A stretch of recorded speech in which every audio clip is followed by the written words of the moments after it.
नमस्कार, स्वागत है आपका एबीपी न्यूज में। आपके साथ मैं अखिलेश आनंद हूं। महाकुंभ का आज 37वां दिन है।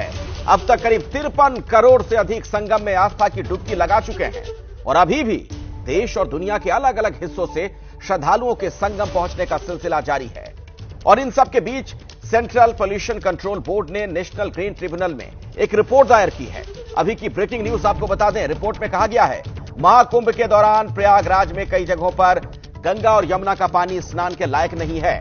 इतना ही नहीं, प्रयागराज और उसके आसपास गंगा नदी की जल गुणवत्ता के बारे में भी चौंकाने वाले आंकड़े सामने आए हैं। खासतौर पर माघ मेला और कुंभ मेला के दौरान गंगा और यमुना में जल प्रदूषण के खतरनाक स्तर की बात कही गई है।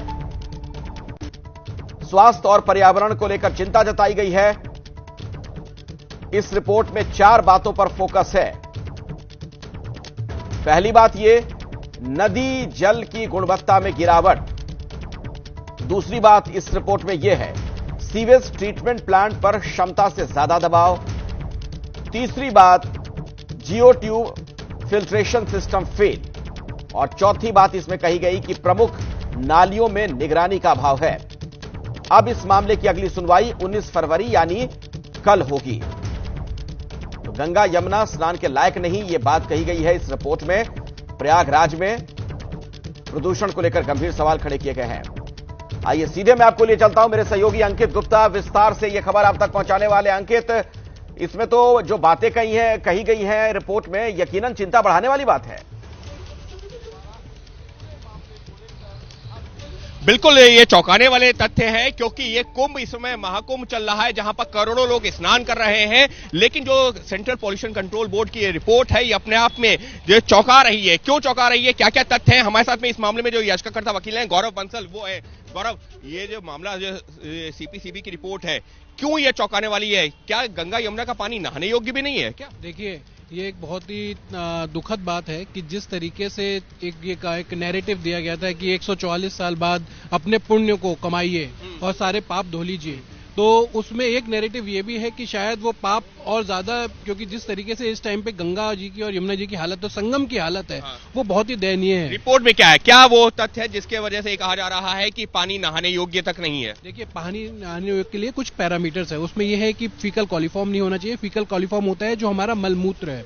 वो डायरेक्टली रिपोर्ट में बहुत ही क्लियर शब्दों में लिखा गया है कि वहां के लोगों का जितना मलमूत्र है वो वहीं जा रहा है। अच्छा। साथ में जो एसटीपीवी है वो ओवरलोडेड है। मतलब सीवेज ट्रीटमेंट प्लांट जो नालों का पानी आता है वो भी ओवरलोडेड है। तो सारा का सारा बिना ट्रीट करे हुए पानी जब आप गंगा जी में डाल रहे हैं तो डेफिनेटली वो पानी बहुत ज्यादा गंदा है।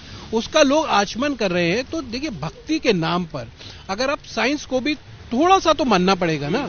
सारे का सारा इंडस्ट्रियलिस्ट, सारा सेलिब्रिटी जब जहां पे जा रहा है, आचमन कर रहा है, लोग जा रहे हैं, गरीब लोग जा रहे हैं, सब जा रहे हैं, मगर उन्हें पानी ही शुद्ध नहीं मिल। लेकिन इसके साथ ही में सीवेज ट्रीटमेंट प्लांट ये बताया गया है कि लगभग जो 7-8 जितने, उसमें से एक आधा ऐसा है जो कि सही से काम नहीं कर रहा है। लेकिन उसके अलावा जियो ट्यूब फिल्ट्रेशन सिस्टम, ये क्या है? क्योंकि इसमें बड़े पैमाने पर गड़बड़ी बताई गई है। देखिए, पॉइंट यहां पर यह है कि जितनी भी पैरामीटर्स है, चाहे जियो वाला हो, चाहे आपका जियो बायो से लेकर तो बीओडी हो, कॉलीफॉर्म हो, सीओडी हो, टॉक्सिसिटी हो, क्योंकि कानपुर का भी जो वेस्ट है, जो कानपुर का वेस्ट है, वो भी एक अपने आप में कैडमियम, मरकरी, ये सब लेके आता है।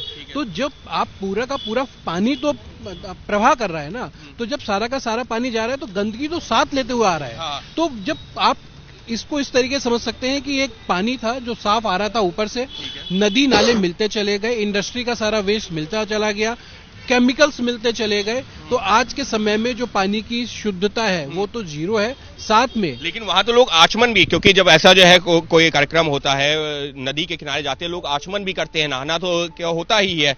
तो आप कह रहे हैं कि आचमन के लिए तो पानी है ही नहीं, इनफैक्ट नहाने योग्य भी नहीं। सर, ये मैं नहीं कह रहा हूं, ये अब सीपीसीबी की रिपोर्ट कह रही है और ये भारत सरकार की एक ऑटोनोमस बॉडी है, तो इस पे कोई संदेह भी नहीं हो सकता।